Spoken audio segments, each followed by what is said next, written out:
things that's really great about this movie, not saying it's a great movie, but one of the best aspects of it is that the movie is creative in its simplicity. You can't get more basic than the story they're trying to tell. And they don't try to, you know, they don't try to make it any more complicated than it needs to be.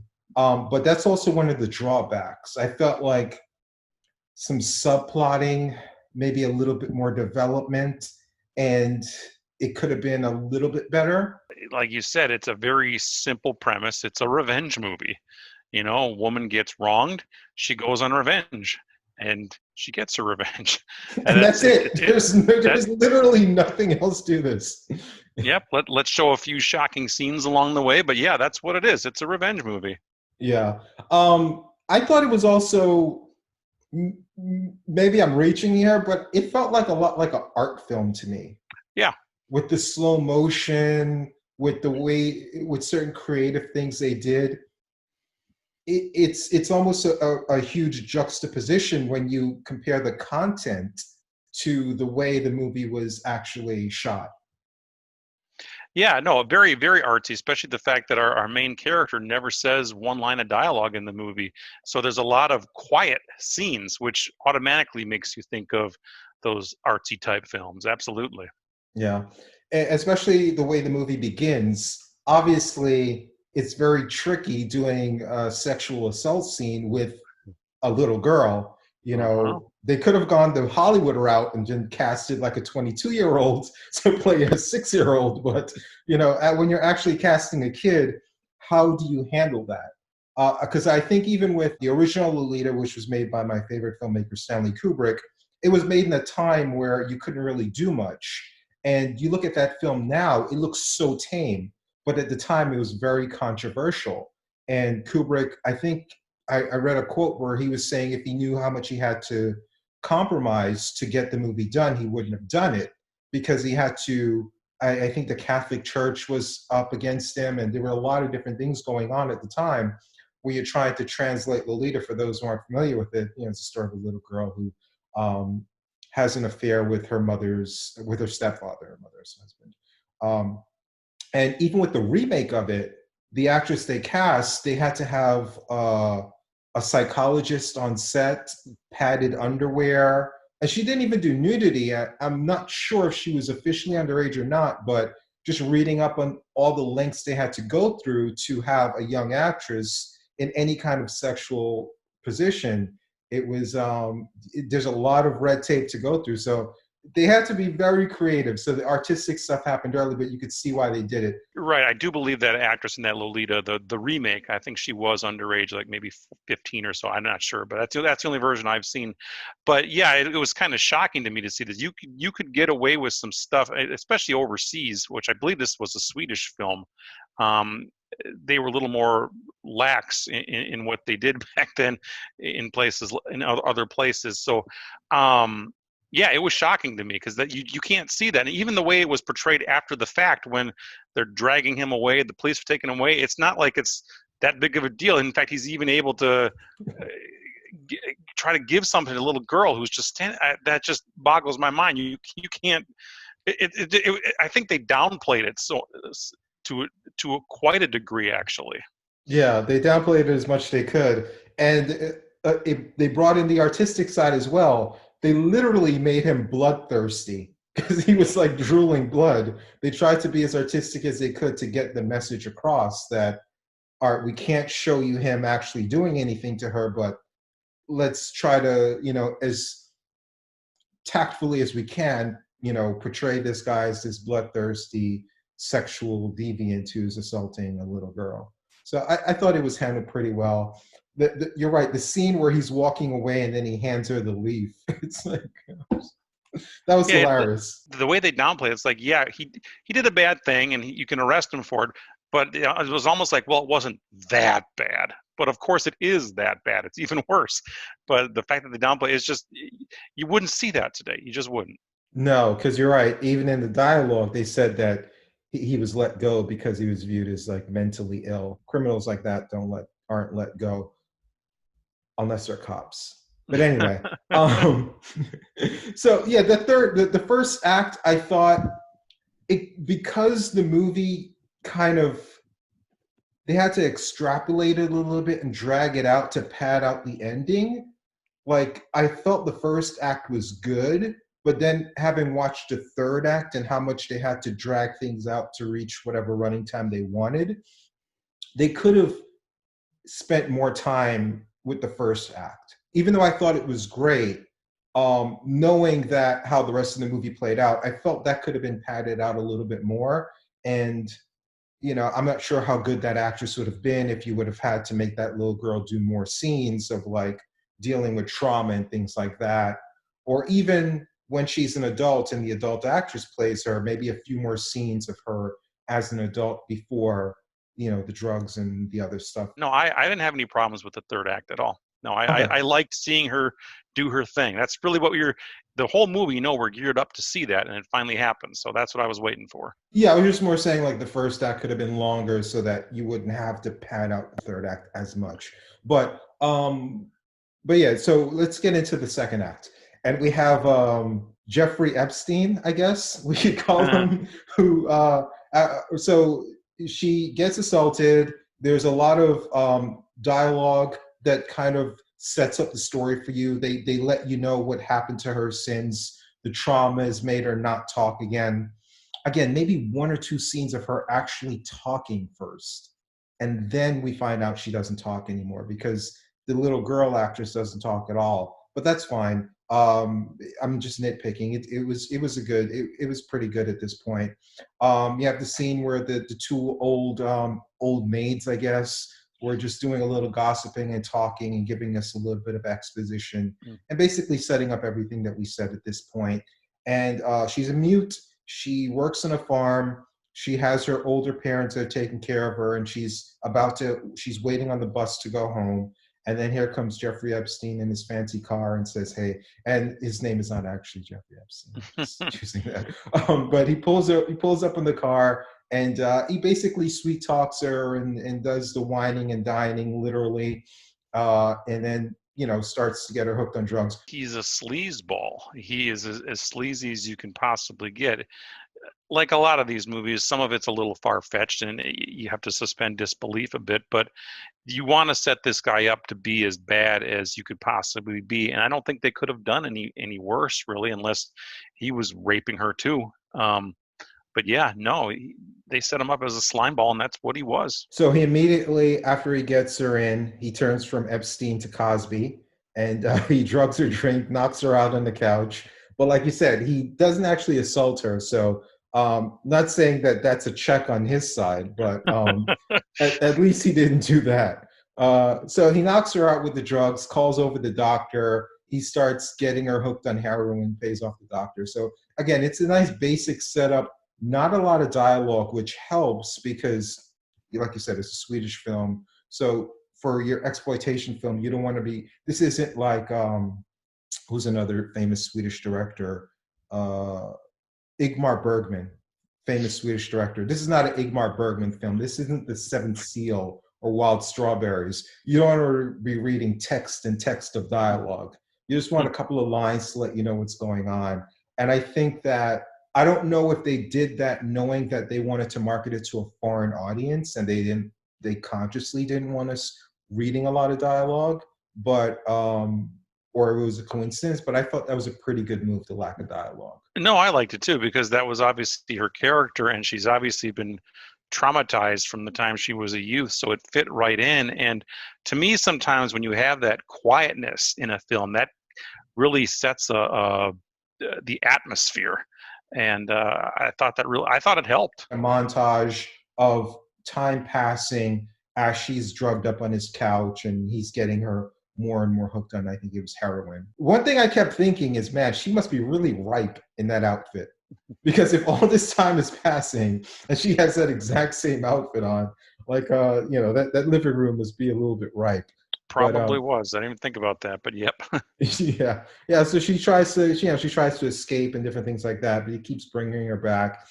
And I thought this was handled fine. The passage of time and her being addicted to addicted to drugs. I'm not sure necessarily that's how that works with the drug addiction, but I thought the movie handled it fine. Yeah, I mean, my only issue there was that at one point, as the film progresses, she does get some freedom and she goes and does her thing, gearing up for the last part of the movie. I'm wondering why she wouldn't have just left. Well, I guess that's why they did the setup with the drugs, is that she's addicted at this point. So Yeah, but I'm thinking, okay, if you do have some freedom, you're able to get away, you could probably find a way to get some help, maybe. I don't know. I mean, obviously, she knew who this guy was, she knew where he was. She could probably have gotten him arrested, and maybe she could have gotten out of there before her parents killed themselves. And uh, I don't know. I don't know. okay, I'm not going to be a good co-host here and be with you on this. I'm going to leave you out on that ledge because there's a lot of backlash of being critical of women who don't leave these situations. And that's what people ask a lot with Jeffrey Epstein, since I brought him up earlier. It's like, why don't you just leave the situation? And it's a psychological hold that these women say. But yeah, I'm going to leave you alone on Yeah, that no, ledge right there. I wasn't putting it together, but no, you're 100% right about that. Yeah, people who are not involved in that can ask that question. They don't understand. I didn't quite equate this with that, but you have a point. You have a Yeah, point. yeah. I mean, obviously, I'm just joking. This is just obviously a movie, so it's completely different context to anything Right. real. So, what did you think of how they handled the parents? So, obviously, the parents are going to want to know where she is. So, the concoction of Jeffrey was to write these letters. And again, this was obviously a very long time ago. There were no emails and text messages and cell phones. So he wrote letters to the parents as the daughter, saying, hey, I hate you. I met someone great. I'm having the time of my life. And he kept writing these letters. And then eventually she finds out about the letters. She makes a friend, and the friend shares a letter with her. And through the reading of the letters, and again, this is where they were a little bit artistic with it. First, they're reading the letters, then we see the parents reading the letters. And that's how we actually visually are able to see the parents without actually having any scenes with them, which I think, again, they could have had actual scenes with the parents that would have padded out the movie and made you care about the parents more. But that's neither here nor there. But eventually the parents, heartbroken, and they commit suicide. And like you said, that's when she actually leaves. And as much of a drug addict as she is, she's very stylish in that her eye patch matches her skirt when she walks out the car, dressed completely like a hooker. But then she sees, as she finally goes to see her parents, she sees their coffins being walked to into the cemetery. I think it's a little drastic on the parents' part. It's hard to believe that, because even if you did lose your daughter, you at least have each other. I don't know. Part of me thinks, oh man, if that daughter would have gotten there 2 days earlier, this wouldn't have happened. But you have to do that to set up. Would she have gone to the lengths that she did in that third half or third part of this movie had that not occurred to her parents? I don't know. Was that the catalyst that brought her over the edge? Probably. Yeah. It's obviously very melodramatic, the way it was handled. But this is a scene that's in a lot of movies where a character, before they do something like really evil, they make their peace with God, and we get them in the church. I think Man of Steel was in a church scene.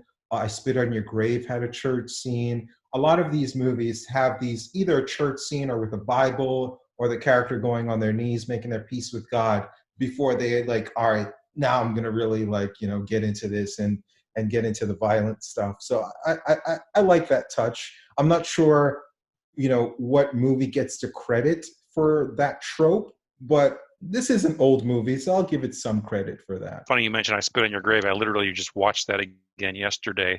And this movie predates that one by a few years. So yeah, why not credit this one? It certainly could have been. And I think whenever we see a scene like that, like in a church or something, it makes you sympathize with the character and be a little more accepting of about, they're going to do something really nasty next. But the fact that they did that first, okay, we can kind of be okay with it. Yeah. So since this movie is very padded out at this point, I want to talk a little bit more about contextualizing it before we get back into the rest of the movie. So this was in the 70s. And in the 70s, I guess when you watch the progression of film, like, you've watched a lot of films like myself, you had the silent era when films started coming about. You had the talkie eras when they first started using sound. And then you went straight through from the talkies to the 50s, where you had that golden age of Hollywood, where there was a certain way that most films were made. Then when you started getting into the 60s, when television started becoming more popular, you started transitioning more, where you had a lot of big movies to try to get people back into theaters with the musicals and things like that. But by the time you get to the 70s, people are ready for more hard edge stuff. That golden age of Hollywood under the Hays Code, where things were censored, the big bombastic musicals and those things, they weren't really doing it for people. They wanted harder edge stuff. So the 70s brought in a lot of crime, a lot of low budget filmmakers, independent filmmakers, crime thrillers, I think, were the main genre. You had the exploitation, black exploitation, things like that.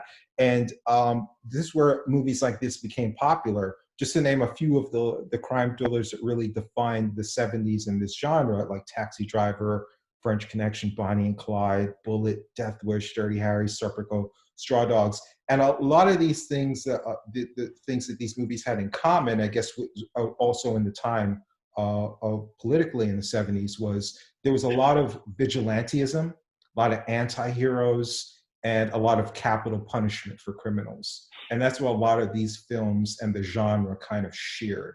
And it rose, you had the rise of like Clint Eastwood, Charles Bronson, Harrison Ford, Steve McQueen, James Corborn, guys like that. Any thoughts on that era of filmmaking?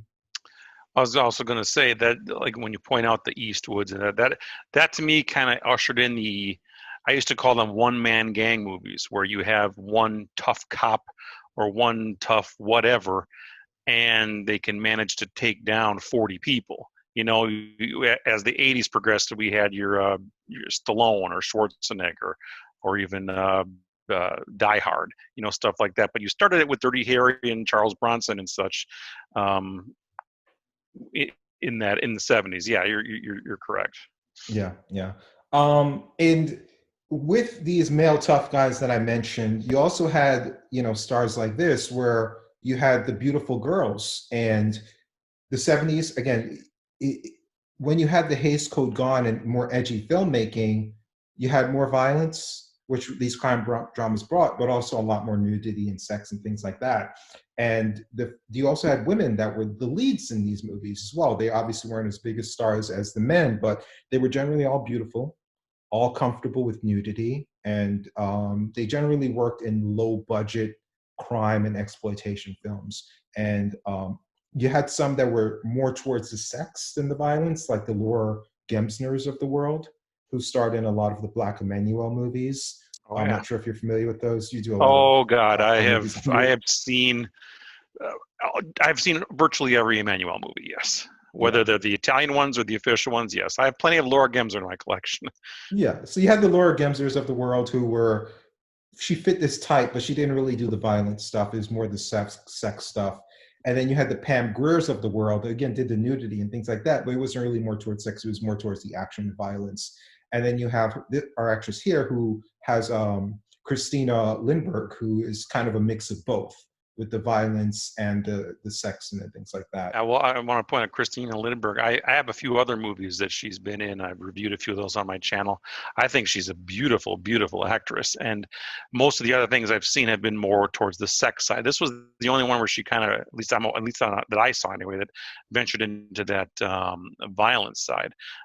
Same with Laura Gemser. She had a couple movies where she ventured a little bit into the violent stuff, but hers was mostly the sex stuff too. I love them all. There's a certain, I just love that type of exploitation. A lot of that stuff is garbage, but I enjoy that kind of garbage. So This is a very specific type of revenge movie. This is more of the rape revenge. And I think we mentioned I Spit on Your Grave. We also reviewed Last House on the Left. There's also Miss 45, which came years later. From what I was reading, I don't remember when I saw this movie that we're reviewing, but I read that Kill Bill was the movie that got this movie more noticed and turned it into a cult hit. Do you remember when you saw this? Was it before or after Kill Bill? It was definitely after. I saw Kill Bill in the theater. This movie I only acquired because one of my YouTube followers actually sent it to me for free, which was probably, I want to say, early 2018, so maybe 2.5 years ago.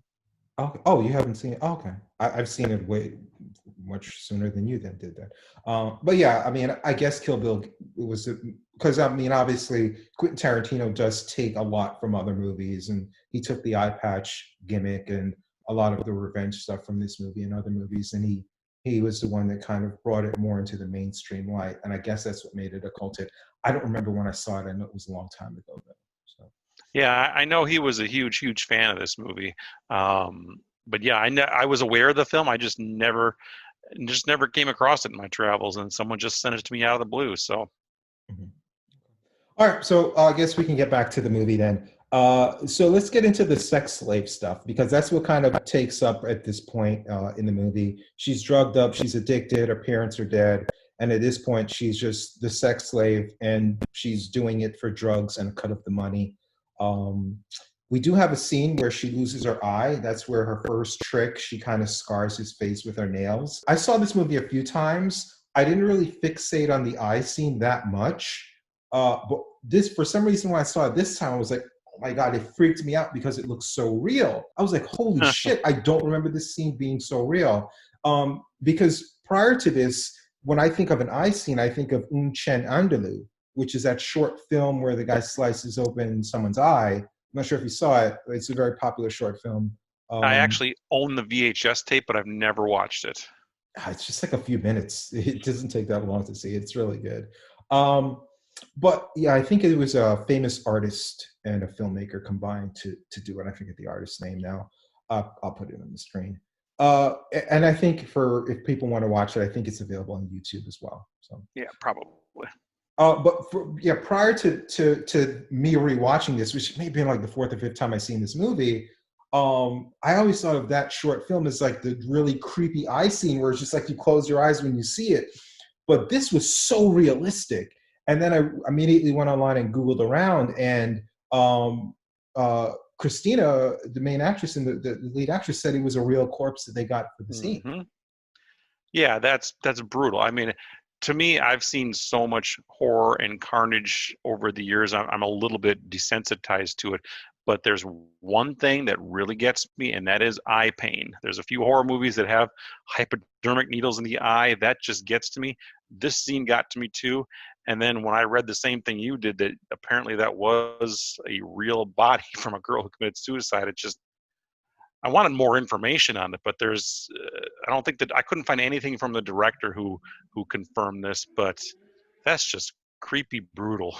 Yeah, and I tend to believe it because this is before special effects were, really a thing. It was all practical, and that scene looked incredibly, incredibly realistic. And I'm like, how does this zero budget movie afford to do a scene that looks that real and that? But I was just blown away. It was really, yeah. I can't say it Yeah. was really well done.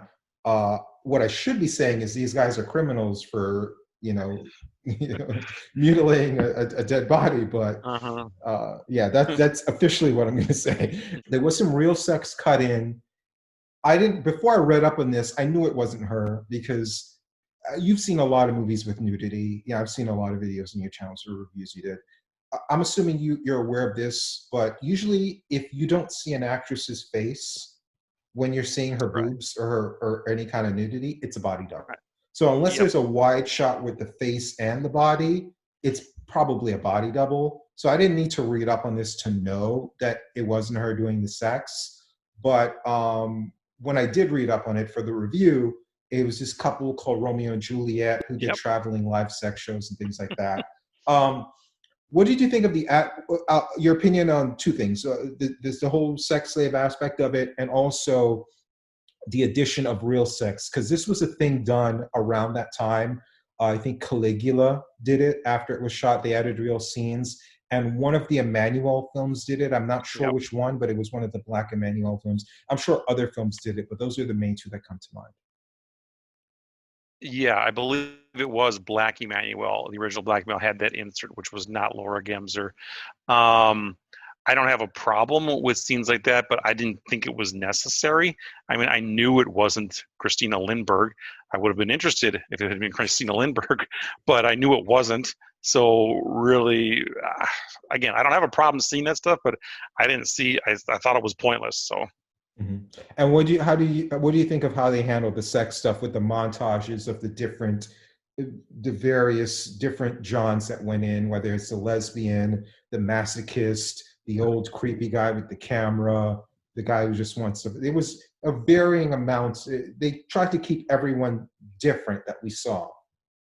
Yeah, actually think that's very realistic because, again, I've never frequented a place like this, so I can't say from my own personal opinion, but I do know that there are people who have all different fetishes and kinks. That seemed extremely realistic to me that you're going to have all kinds of different things. I think if you spoke to a sex worker, they would tell you the exact same thing. Yeah, and for a viewer, it was interesting to not have it be too repetitive, because obviously you need to pad out your movie. It's an exploitation film. It's not a drama.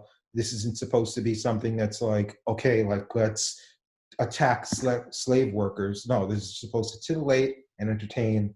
So they had to put that stuff in there, and I thought they handled it well. So it wasn't repetitive. Everyone was very different that went in to see her. So I thought that was handled pretty well. And what did you think of the training montage? She went to the race car driver, the kung fu expert, the marksman. Uh, she had her various, all the different aspects of training tools she needed to learn to take down the bad guys. I thought that was well done, actually, because again, we know we're gearing up for something to happen in the last part of the movie. And when you look at this sweet little girl who's obviously, 20 years old or whatever she was, you wouldn't think she would have any of that in her to be able to pull off what we know she's going to pull off later. So I think they have to show something to get her to that point. Hmm. Yeah.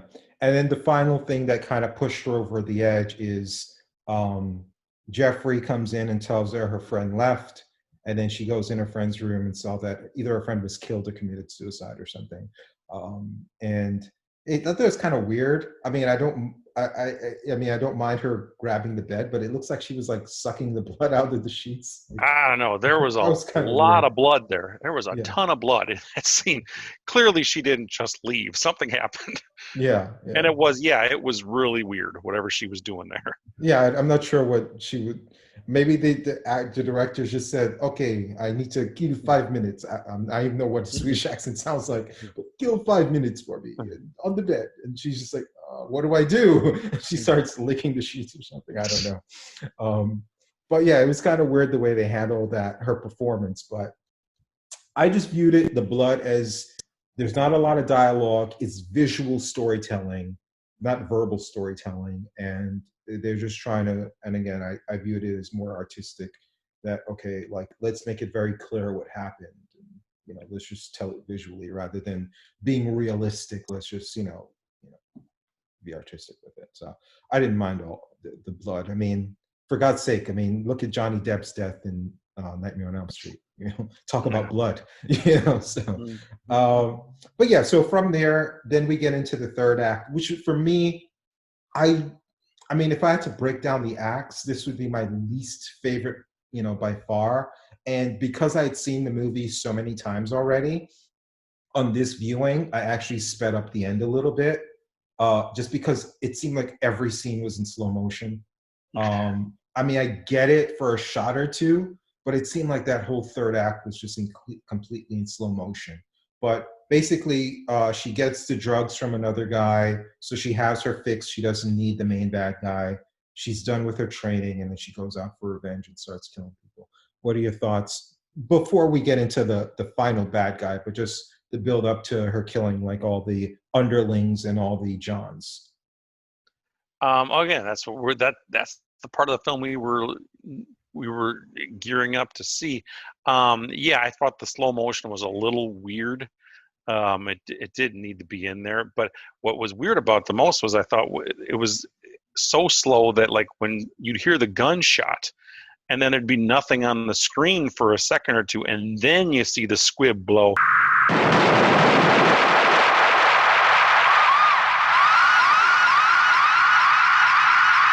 and and the red comes out. But I was also a little. She had a shotgun, a sawed-off shotgun, and shotguns blow big holes in people, and I didn't see big holes on these people. There was obviously some bloodshed there, but I thought the carnage should have been worse for what she was doing to them. Hmm. Yeah. Yeah, I didn't mind that aspect of it. I just mind that the whole thing was in slow motion.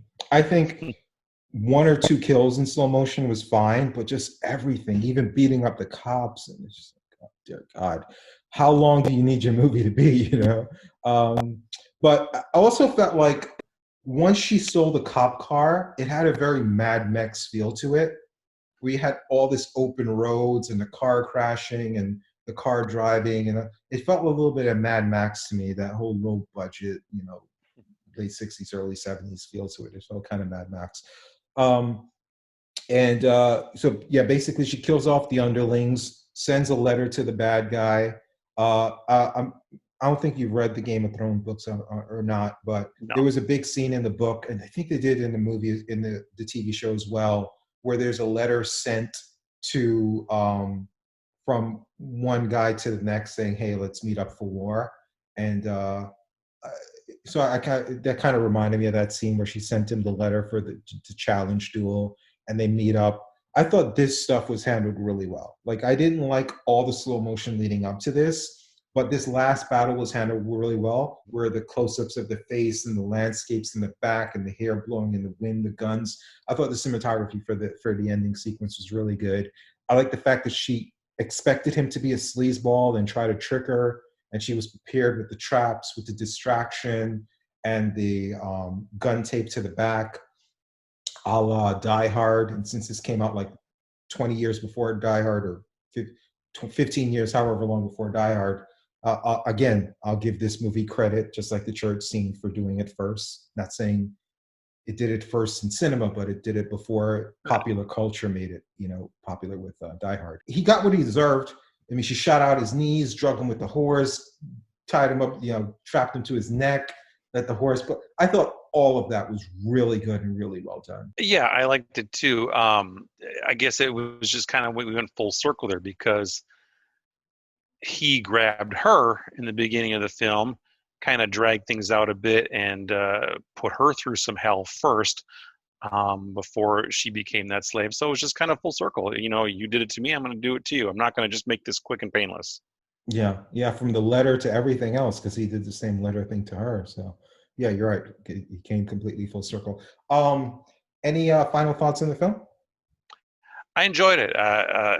Like I said, I'd only seen this once before, 2.5 years ago.